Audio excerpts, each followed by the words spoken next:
That's another beautiful one. Oh, look at that. This reminds me of fishing with my dad and brother growing up. I wish they were here right now.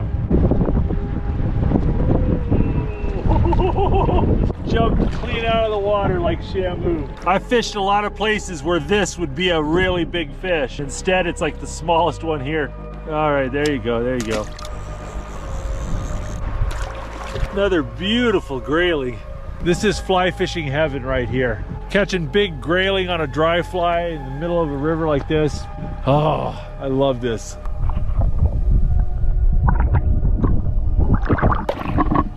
Grayling are just perfect for fly fishing. They live in these shallow little beautiful streams, and the more you cast to them, the more excited they get.